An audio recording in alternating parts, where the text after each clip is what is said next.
Hello, and thank you for joining us on another episode of Popcorn for Breakfast. With me, as always, it's a bird, it's a plane, it's Kirk. Hello. What's your superhero name, Kirk? Probably Captain Kirk. I like it. Just stealing it from the Star Trek Enterprise. That's good. There's lots of stealing in superheroes.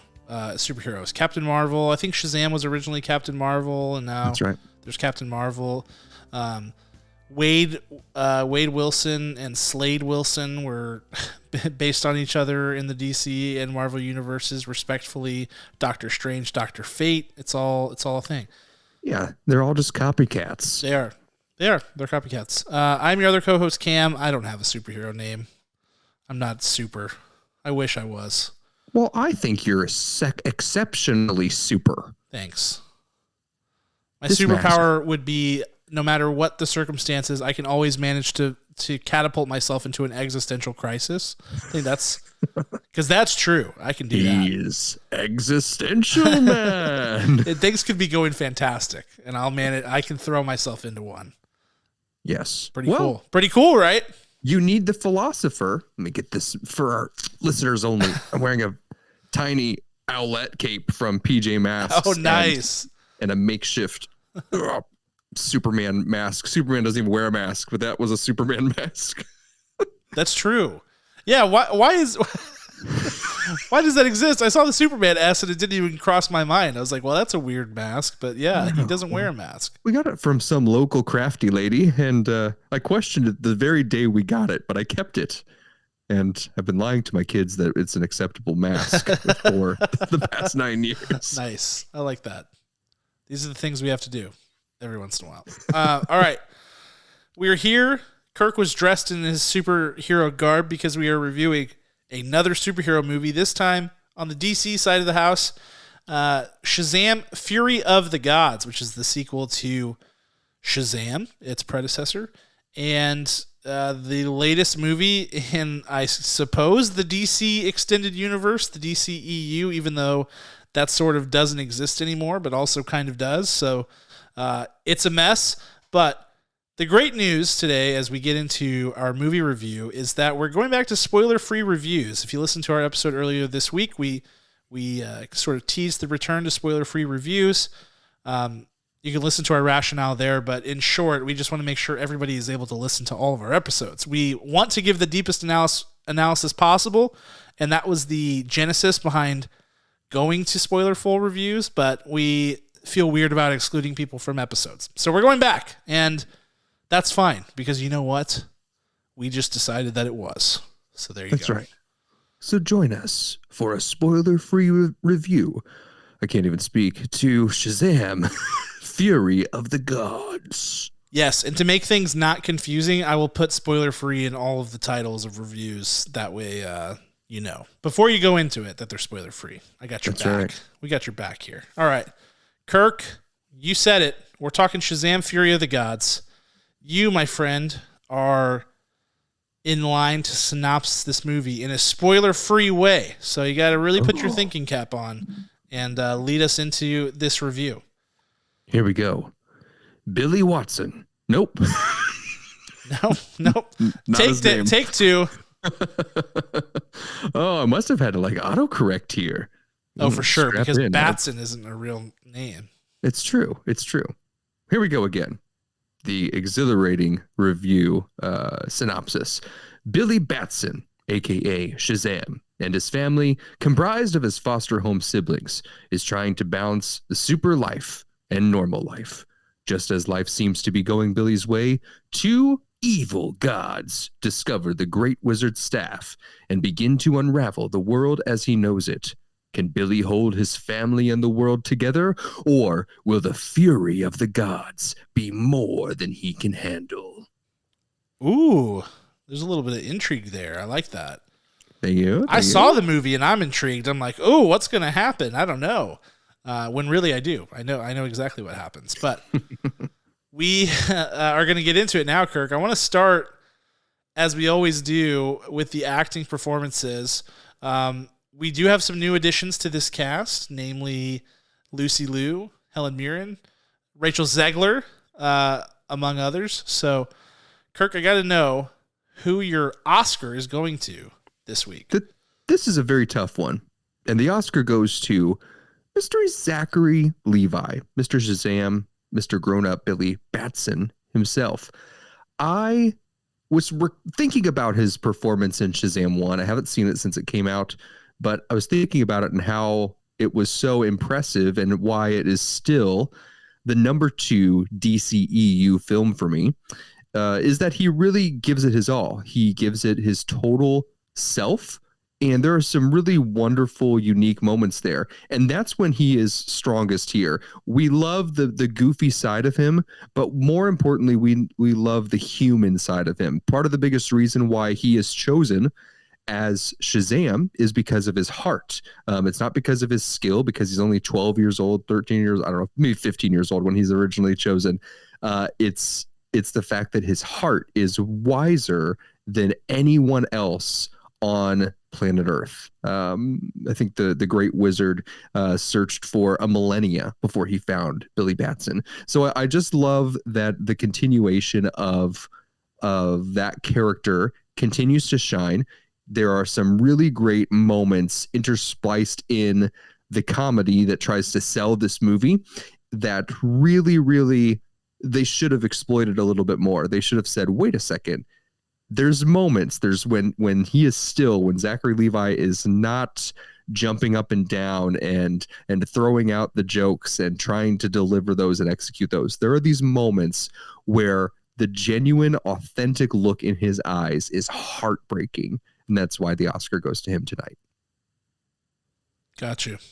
Zachary Levi. I couldn't go there, Kirk.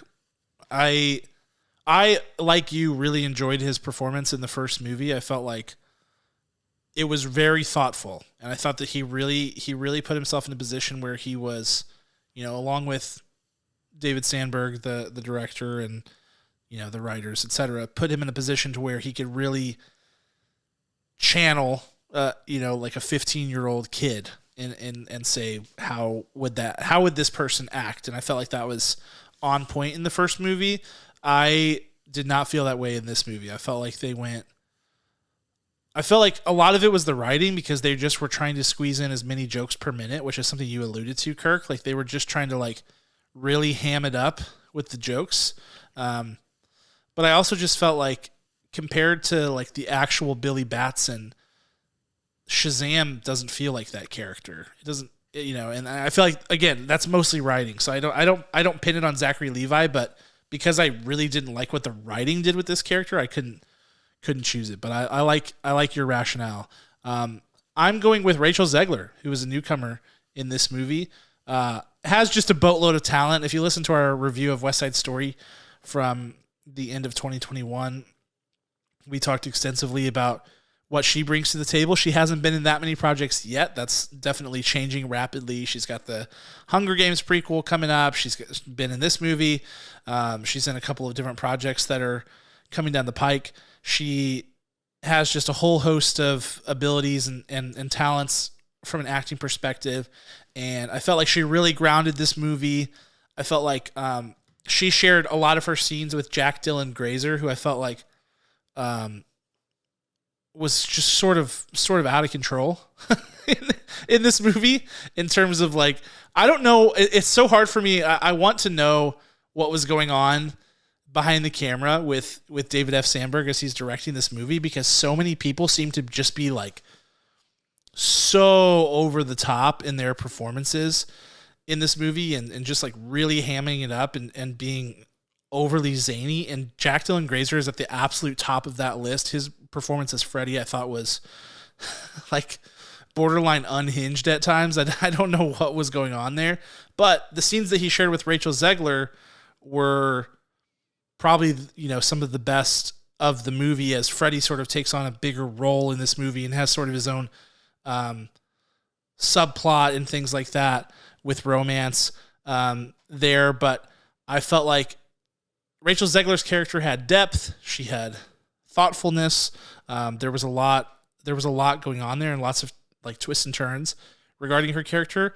But she just continued to take little small micro moments and just inject her authenticity and genuineness and the amazing abilities we've seen her do, like in West Side Story.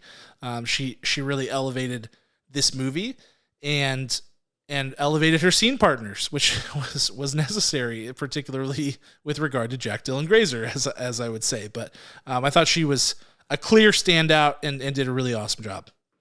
So kudos, Rachel Zegler. She really is great. She really is great. She would have been my best actor. However, she didn't sing in this film, and so I'm very upset with her. That's not okay. I think you should be forced. If you cast her, you should have to have a song because she's got an amazing voice. So every time. Well, she's my scene stealer, Rachel Zegler. Congratulations, Rachel. I just really loved how when an actor steps onto a screen of any film, but especially one that's going to require full blown imagination, green screen, blue screen, the big warped LED screens, right? Her powers that she has in this film require her to not know anything that's happening. So I really, really appreciate how incredibly focused she was. I really, really appreciate the twists and turns that she doesn't let us see coming, and the power of her performance is palpable. So bravo, Rachel Zegler. Love it. My scene stealer, I'm going with someone I totally did not expect to go with heading into the movie, and that's Helen Mirren. I'm going with Helen Mirren. I actually thought as Hespera, who is one of the two villains you've seen in the trailers, her and Lucy Liu's character are sort of the new big bads in this movie. And you see this come across and you see the cast list and you see what the roles they're playing and you're thinking, okay, Helen Mirren, she's been around. She's incredibly talented. She's been doing this for a long time. She's in full-blown paycheck mode, easy job mode, coasting. Her legacy is sealed. There's nothing she can do at this point that's going to tarnish that. She has done incredible things and deserves all the accolades. And so I'm like, she's going to phone this in, but she didn't. And she's playing a pretty goofy character in terms of design, like this ancient Greek god person. And so that's a little bit silly. And so she could totally just be like, listen, I'm in a superhero film. I'm playing a Greek god. I've got this huge get up. I'm here with my pal Lucy Liu. We're hanging out. I'm just going to kind of take it easy. But no, I thought there was intensity in her performance. I thought there was intentionality whenever she was delivering lines. She was really thinking about where she was. She's just a total pro, just a pro's pro. And it was heartwarming actually to see that. I love to see that. Because I don't know that I would be in that position if I was her. I don't know that I'd be working my tail off, but she's like, I'm in this movie. I'm going to make it. I'm going to make something out of it. I'm going to give a good performance. And she did. Good show. I enjoyed her performance. I enjoyed her character. And that was something I totally was not expecting heading into this one. So shout out to Helen Mirren. Great job. Way to be. I love the visual of, you said, Helen Mirren and her pal Lucy Liu. I just imagine them going and getting their nails done. Yeah, and grabbing smoothies and going to the, to just walk around the park or something. Yeah, up to some mischief around set, pranking people. Yes, I could see it. I honestly can envision it. Driving down Rodeo Drive, that'd be pretty funny to see those two. Yeah, don't sleep on Lucy Liu. I've slept on her my entire life after Charlie's Angels, and I recently watched Lucky Number 11 with Lucy Liu in it, and I was like, whoa, this is not the person that I thought she was. Yeah, she really can bring it. So bravo to honorary mention to Lucy Liu. Love it. All right, Kirk, let's talk about the movie itself. We really break down productions in two categories for anybody who's new, and that's director shoes and showstopper. Director shoes is what we would change or the things we didn't like and if we were in the director's shoes, and showstopper is the things we really did like and that sort of made the movie for us. So we're going to start with showstopper. We'll do good news, then bad news. Kirk, what you got for showstopper? My showstopper today is the family dynamic of the kids. They did a good job with this in the first film in that they were all being introduced and they didn't know what to think of each other, and were they safe with one another, and could they trust one another? And in this one, the trust is there, and they really are a family, this eclectic group of kids. And now, of course, at the end of the first one, we see them all become super powered. That Shazam, Billy Batson, shares that power with them and energizes them in a way. And so we get to see them interact with that whole mess of life now, and it's very charming. It's not forced, whether they are the young actors or the grown super powered actors once they're in their super suits. I really did appreciate how real that felt, how the dynamic felt. Like this one teases this one, and this group protects the youngest one. Those little bits that they had it right. So slam dunk on the family dynamic at the, I don't know what to call them, at the Shazam house, maybe. Shazamily. The Shazamily. Yes. They're the Shazamily, Kirk. The Shazamily. I think there needs to be some sort of theme song to that, too. Yeah. Yeah, the Shazamily is really front and center in this movie. I think you could almost argue or I would argue, almost to the detriment of our main character. You know, there's so many different characters that they're trying to balance, and they kind of it's good in some ways, and I think the ways you highlighted, it's good, but I almost felt like, oh man, I feel like we're toward the end of this movie, and I don't know where Zachary Levi's head's at or what journey he's on. You know, that was kind of an interesting thing, but there are so many bright shining stars in the Shazamily. I feel like characters that you just kind of cling to and think, oh man, they're so cool. I would love to be a part of that dynamic. So I think that's a good call. Well, Cam, I've got news for you. Shazam! Shazam! That would be nice. And we'd fly off into the sunset. It would solve a lot of problems. It would probably add some problems, but it would solve some, you know. It would solve some. Like cleaning out the gutters. That would be a lot easier. Yes. All right. My showstopper, I'm actually going to go with weirdly, I'm going to go with the cinematography in this movie, because here's the thing, we didn't have a podcast when the first Shazam movie came out. David F. Sandberg is the director, and his background is in horror. That's why there has been an Annabelle cameo in both of the last two, or both of the Shazam movies. Actually, if you look closely, there's a little Easter egg Annabelle doll. He was responsible for some of the films in that franchise, as well as Lights Out and a few others.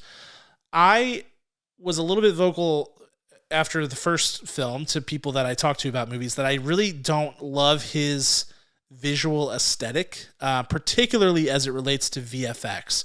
I really don't like how he wants CGI characters to look in his world, because it's now that I've seen it across two films, I know that it's a consistent piece that he wants it to look like. It's almost like a Harryhausen animation, like 2001 A Space Odyssey, like weird claymation, like almost like George Lucas early Star Wars animation thing going on, where the creatures look like they're made out of clay and also just kind of move like it. I don't know. It's hard to say. But what I do like about his style and his personal aesthetic is, I'll steal a basketball term because I don't really know a better word for it. Shot selection. So in basketball, they have shot selection, which is like the shots you choose to take. In cinematography, I don't know what the exact word would be for it, but the way that he chooses to frame up shots and the types of tactics he decides to use for certain shots. There's a lot of times, particularly in superhero movies, where you see a lot of shots that just aren't very thoughtful. I mean, honestly, we see this in the Marvel Universe a lot, frankly, where the shots are just like, well, we have to get this scene. Sometimes they don't think about like, what's the story? What point are we trying to convey here? And that's not something that I think David F. Sandberg does. I think that his visual is, for better or worse, he wants the shot to reflect what is happening in the scene and wants it to kind of feel that way. He wants form to follow function. He wants it to kind of be married in that way. And I think that it works really well. And I feel like horror directors are especially good at this, and that's why they sometimes make the jump pretty easily to like comic book movies or comedies or what have you, because they do a really good job of thinking like, how am I trying to make the audience feel? Because in horror, you're trying to deliver like a visceral feel to somebody. You want them to feel physically a certain way. And so if you apply that same thing to a different genre, it gives you, I think, probably a different perspective in terms of like, how do I want the audience to feel here? Do I want them to feel uneasy? Do I want them to feel like do I want it to be heartwarming? And you frame the shot up in that way. And that's something I think he does really well. And that was present in the first film as well as this one. So I was glad to see that through line carry through, because I think it adds a lot, honestly. Cinematography. All right, Kirk, let's go to the other side. Director's shoes. What you got? Let me just get my, get my director's shoes on here. Here's one of my director's shoes right here. It's a loafer. It's a loafer from Target, I believe. Director's loafers. Director's loafer. Well, we're changing the entire segment, everyone, based on that. I've got 3 of them. First of all comes the Billy disconnect. So Billy Batson, aka Shazam, aka Asher Angel. Shout out for young Billy Batson having the first real name as my son, Asher. And then we have, of course, Zachary Levi. In the first one, the jump at 15 years old from being a teenage kid to suddenly superpowered, and the overall just concept of the film, the feel of it, the energy, the atmosphere, the rules, it feels right. In this one, they feel like they are on very different pages. And it could have worked if they had like a connecting scene where maybe Billy is discussing that he feels so fearless when he is in the suit and so helpless outside of it. That might have been what was internally going on. But what we see is Asher Angel, young Billy Batson, is working, just trying to figure out life. He knows that his time in foster care is almost up. He is still a little bit hesitant to trust those around him. Even though he loves them, he wants to hold that family together and he doesn't want to lose it. And then when he Shazams it up, he is, of course, the kind of outrageous extrovert that we know Zachary Levi to be in this role, which is great. It's a great take on the character. It is what the character should be and is. But that disconnect there, we don't see the bridge, and we need to see the bridge. The second one is Shazam, like Cam said, seems like a supporting character until the third act of this film. I wish that we got more of the driving force. He is the title. It is his movie. So we need a little bit more of that in the writing and in the scene time. And then the fight scenes. The fight scenes are a little bit the same tired trope that all of the DC EU movies have, is that the fight scenes go on a little bit too long. Think Man of Steel, when they are just absolutely obliterating Metropolis for like days before the fight is finally over. So not that long, I promise, but it's like, oh, there goes another building, as they're fighting. And so it's like, all right, hold on. We can dial back at least 7.5 minutes of this. And I think we would get the idea of the stakes of this fight. So those are my director's shoes today. Good ones all around. Totally agree with you on the disconnect between Billy Batson and Shazam. They have to be in lockstep. They can't feel like different characters. That's what the first one did so well.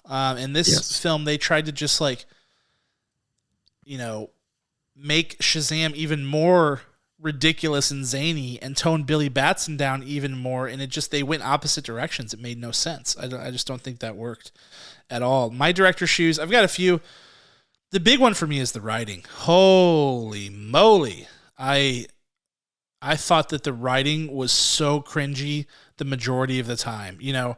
There is a lot of talk out there in the Twitterverse, the metaverse, whatever verse you subscribe to, about superhero films and how they, especially Marvel, how they try to make jokes out of everything and try to, overconnect things and whatever. And I think for a long time, I have been a defender of the MCU and certain DC properties when they choose to go light, because I feel like when Marvel was at its best, the criticizing of the lightness of the tone was totally off, because it was there.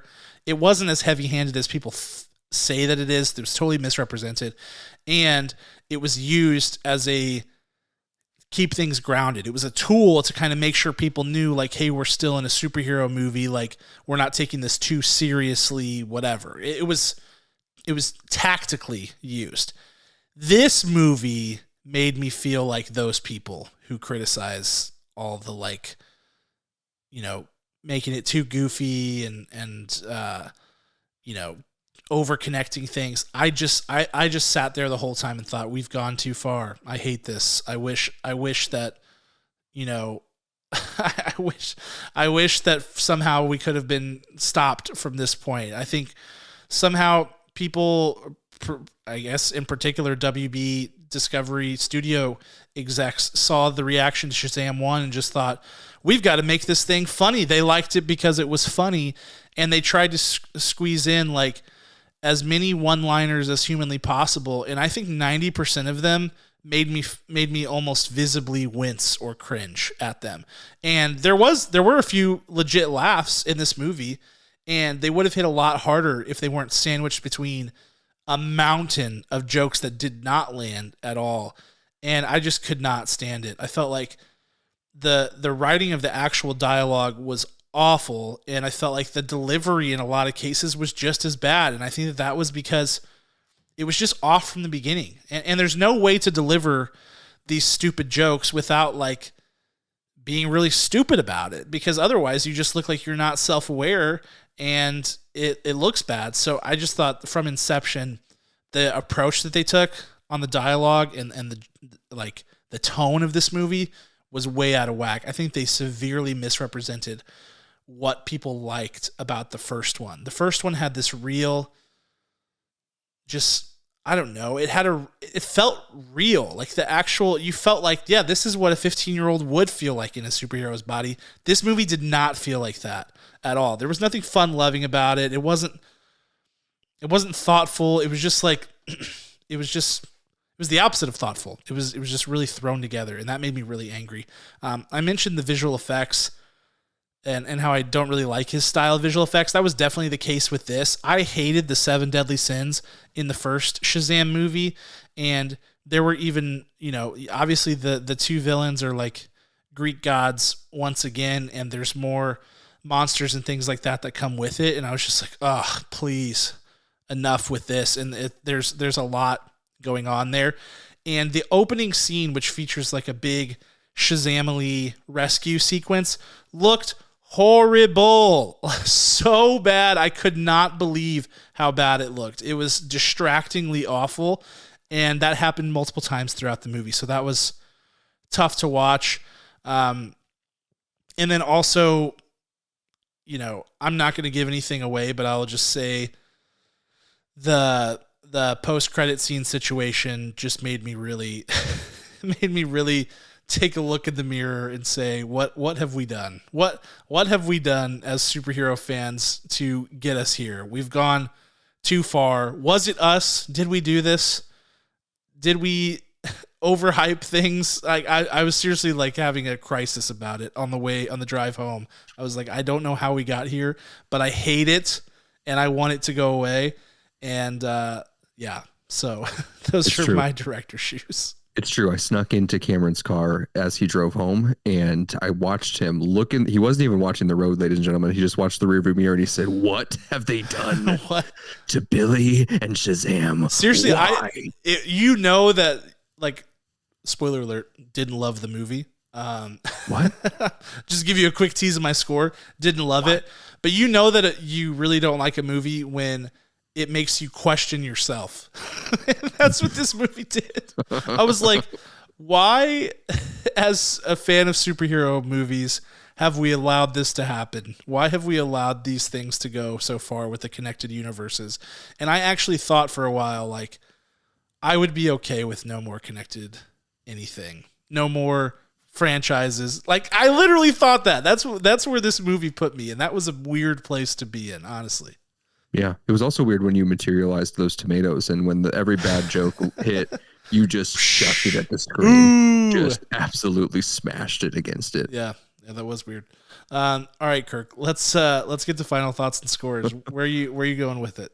Cam mentioned, make sure you stay for the mid-credit and post-credit scenes. Yes, there are 2 of those bad boys. You don't want to miss them, or maybe you do, but they will be talked about very, very heavily over the next couple weeks and definitely in the future. So promise to watch that. This is a film that's akin to Thor's Dark World and Iron Man 3 and unfortunately Thor 4 and any of the Justice League films. They just don't, it just doesn't land. It didn't have a clear vision that was understood. And there are only a few things that work for this. Not to be totally discounted because it was a massive project. Looking at start to finish, where the things that we see, the actual production, that the real sets for a lot of it versus again what Marvel has done. We see mostly CGI, mostly LED wrapped screens in front of just like some ground that they've designed, aka that episode of Loki that I hate where they're just running away from the planet that's exploding. But ultimately, this film is. I wish it didn't happen. I just wish that we could have continued on the success of everything good about the first one, because I really, really enjoyed the first one. Again, Man of Steel #1, Shazam 1 as my second in the entire DCEU universe. So I'm very sad. I'm very sad for the score, very sad for this film. And it comes out for me at a 4.6 out of 10 kernels. I feel that. The part about the first film, I'll start my final thoughts and scores with saying that this movie made me question, like, do I recall the first movie the way that I thought I did? So I legitimately rewatched it today to be like, okay, am I remembering that movie as being much better than it is? And this is actually on par with that. And no, I still think the first movie is really good. If you go and watch it, like I would challenge you to do this, Kirk, because I know that you had some thoughts on like the Zachary Levi to Asher Angel transition. It is drastically different in the first movie for the better. In this movie, it is so far out of whack, I don't even understand.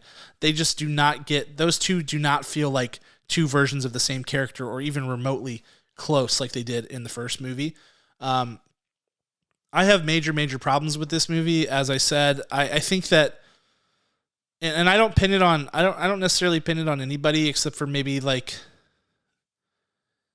I honestly feel like there has to have been some sort of like Warner Brothers studio involvement with this where they're like, listen, we're going in a new direction. We need to get as much money out of this thing as possible. We're going to really cater this thing toward the test audience, try to ham up the things that they really liked and get in, get out, and move on. And I felt like they totally misunderstood what people liked about the first movie. Like I said before, I think that they're certain characters were just way out of whack. The balance between characters was way out of whack. I didn't think it looked particularly good on the visual effects side, but from a cinematography perspective, I thought it was thoughtful and well done. I don't think that David F. Sandberg is a bad director. I just think that this movie just had a really low ceiling, honestly, from a story perspective, certainly a dialogue perspective. I just don't think that it had the legs to even get anywhere close to the first Shazam movie in terms of the overall quality of the film. So that's sort of where I'm at. I'm giving it a 3.3 out of 10 kernels. Not a fan, and I really did like the first Shazam movie, so I was bummed that this came out this way. All right, Captain Kirk, I see you have returned for the grand finale. You're muted, but any final thoughts you want to give? Just any words of wisdom? Super muted there. Nice. I look absolutely horrifying for those of you that can only hear this episode. This mask is 6 sizes too small. I already have a large head, but oh my gosh, does it look like I have a disease? And this cape, I cannot speak. You may have noticed the tenor in my voice is absolutely different because it is cutting off my airway. So we have to get out of here, Cam, immediately before I have to call an ambulance. That's true. I do kind of want to wait this out and see how it transpires, but for your own health and safety, I'll just go ahead and close out the show. So that's our review of Shazam, Fury of the Gods. Listen, I took a peek at the Rotten Tomatoes score today, Kirk, and it was not good on the critics side, but really high on the fan side. So I think we've got another classic battle between fans versus critics. I love it. I want to hear your thoughts. I still consider myself a fan and not a critic, but I guess I'm in the 15% that didn't love it, but want to hear your guys' thoughts on how it did. I also had burnt popcorn and was seeing this movie super late at night. Maybe I was in the wrong mindset. We got to know. Yeah. I got to know what your thoughts are. Somebody check me, and tell me like you're dead wrong. This movie was awesome. I'm dying for somebody to do that. But alas, until that time, we'll leave you. We're going to be reviewing John Wick Chapter 4 next week. Man, it's been a long time coming. Cannot wait for that one. But until that time, we are going to leave you with the beautiful harmonic sounds of Rhetoric, the band that created our original music. And a thank you to our executive producer, Ryan Spriggs. Thanks so much and have a great weekend. We'll see you next week. Talk to you then.